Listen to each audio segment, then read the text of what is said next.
गर्मियों का मौसम था और गांव में सब किसान खेतों में व्यस्त थे। जगन भी अपनी पत्नी सुशीला के साथ खेतों में काम करता था।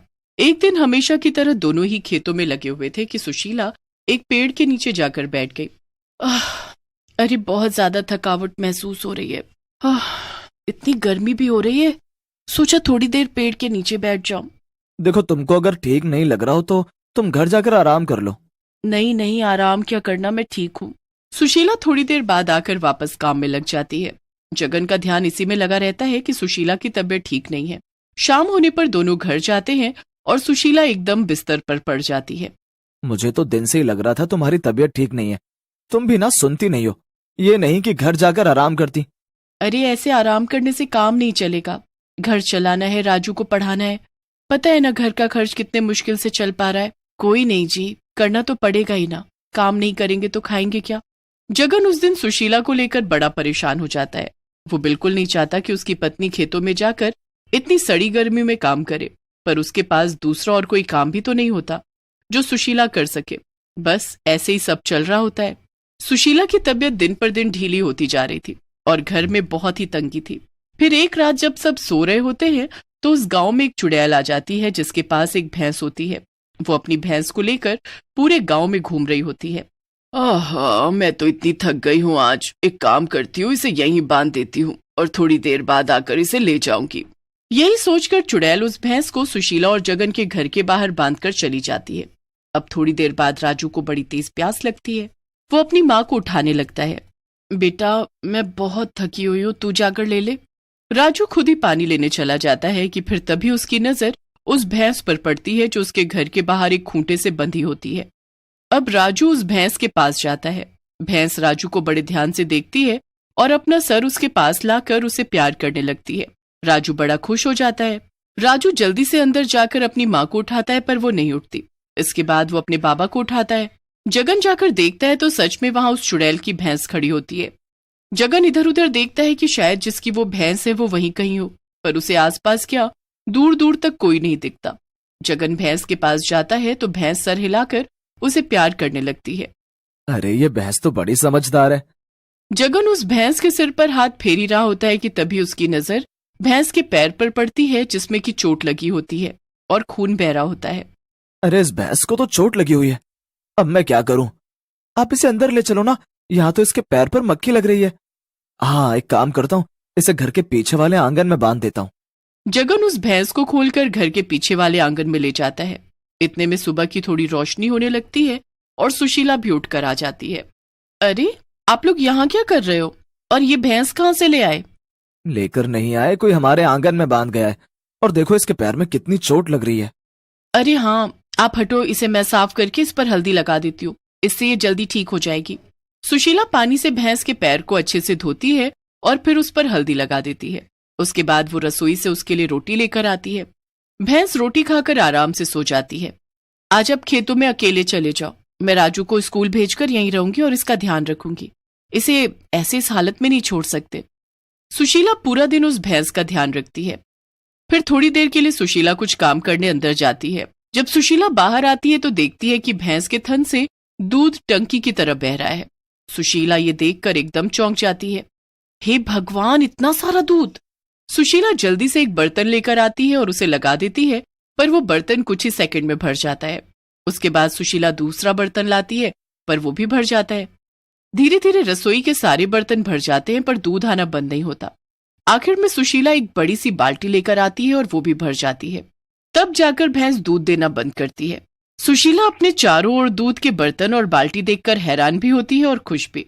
मुझे तो समझ ही नहीं आ रहा कि एक भैंस इतना सारा दूध कैसे दे सकती है, और मैं इतने दूध का करूंगी क्या। सुशीला वहां से चली जाती है और बार बार दरवाजे पर जाकर जगन का इंतजार करने लगती है। सुशीला दरवाजे पर खड़ी ही होती है कि तभी उसके सामने से एक आदमी दूध के ढेर सारे डोल लेकर जा रहा होता है और अचानक वो एक खंभे से टकराकर गिर जाता है। सारा दूध वहीं फैल जाता है और वो सर पकड़कर रोने लगता है। अरे भाई साहब, आपका तो बड़ा नुकसान हो गया। नुकसान की बात नहीं है, बड़ी मुश्किल से भैंस का दूध लेकर आया था। मेरे घर में शादी है और मिठाई बननी है, अब मैं कहाँ से दूध लेकर आऊं? सुशीला सोच में पड़ जाती है और अरे ऐसी बात है तो आप दूध यहाँ से ले जाओ। आप दूध बेचते हो? जी हाँ, हमारे पास एक भैंस है और आपको जितना दूध चाहिए आप ले जा सकते हो। सुशीला फटाफट सारे डोल दूध से भरकर उस आदमी को दे देती है, जिसके बदले वो आदमी उसे ढेर सारे पैसे देता है। सुशीला तो इतने पैसे देखकर एकदम खुश हो जाती है और अंदर कमरे में आकर सारे पैसे एक डब्बे में छुपा देती है। जब शाम को जगन आता है तो वो सारी बात जगन को बताती है। ये तो कमाल ही हो गया, एक भैंस ने इतना सारा दूध दिया। खैर जो भी है, इस भैंस की वजह से हमें बड़ा फायदा हुआ, इसका तुम अच्छे से ध्यान रखना। और मैं तो सोच रहा हूँ कि अब तुमको खेतों में जाकर काम करने की भी क्या जरूरत है, तुम यहीं रहा करो और इस भैंस का दूध बेचो। हाँ हाँ बिल्कुल, ये अच्छा सुझाव है, पर अगर कोई इस भैंस को लेने आ गया तो? सब लोग सो जाते हैं और फिर चुड़ैल वापस आती है। वो इधर उधर अपनी भैंस को ढूंढने लगती है। चुड़ैल पूरे गांव में उस भैंस को ढूंढने लगती है, पर उसे कहीं भी वो भैंस नहीं मिलती। फिर काफी देर बाद उसे कुछ भैंस एक आंगन में बंधी दिखती है। चुड़ैल बड़ी खुश हो जाती है कि उसकी भैंस भी उसी में होगी।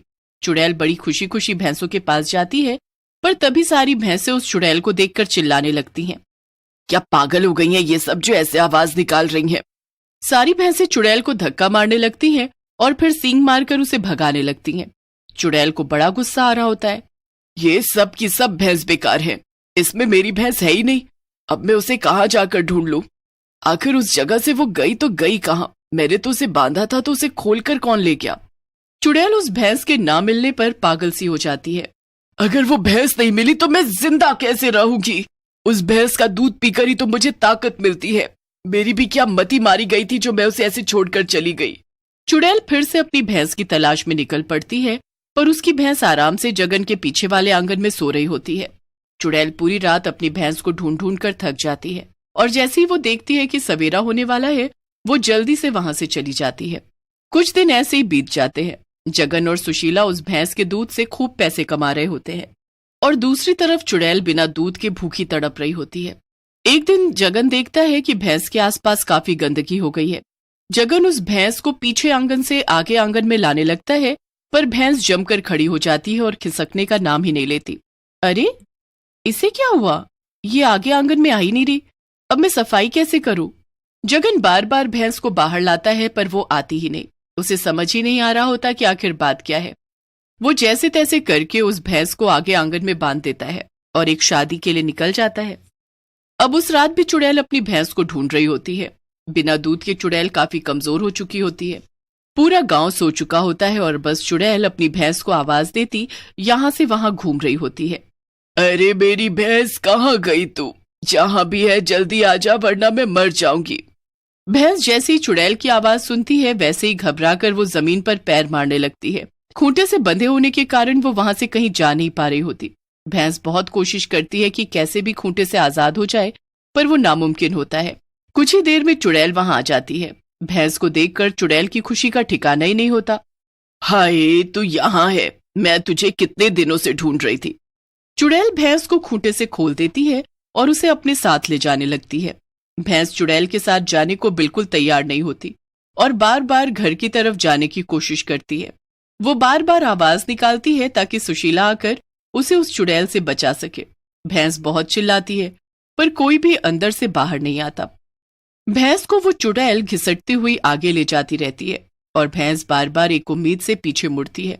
भैंस की आंखों में आंसू होते हैं, पर वो बड़ी मजबूर होती है। वो समझ जाती है कि अब वो कभी वापस जगन और सुशीला के पास नहीं जा पाएगी और हमेशा उसे उस चुड़ैल की कैद में ही रहना पड़ेगा। उसी वक्त जगन शादी से वापस लौट रहा होता है। अपनी भैंस को चुड़ैल के साथ देखकर वो एकदम डर जाता है और पेड़ के पीछे छुप जाता है। पेड़ के पीछे छुपकर वो चुड़ैल की सारी बात सुन लेता है जो वो भैंस से बोल रही होती है। पर अब बात भैंस को उस चुड़ैल के चंगुल से बचाने की होती है। जगन चुड़ैल का पीछा करता है। चुड़ैल अंदर जंगल में दूर भैंस को एक खंडहर के पीछे बांध देती है और खंडहर के अंदर चली जाती है। चुड़ैल के अंदर जाते ही जगन चुपके से वहां आता है। जगन को देखकर भैंस खुशी से उछलने लगती है। जगन चुपके से भैंस को आजाद करता है और अपने घर ले आता है और सुशीला को पूरी कहानी बताता है। उसके बाद वो हमेशा भैंस को घर के पीछे वाले आंगन में ही रखते हैं। जब चुड़ैल देखती है कि उसकी भैंस फिर से गायब हो गई, तो वो उसे फिर से ढूंढती है, पर इस बार वो उसे कहीं नहीं मिलती और चुड़ैल बिना दूध के एक दिन भूखी ही मर जाती है। एक बार की बात है, एक गांव में रमेश नाम का एक आदमी अपनी पत्नी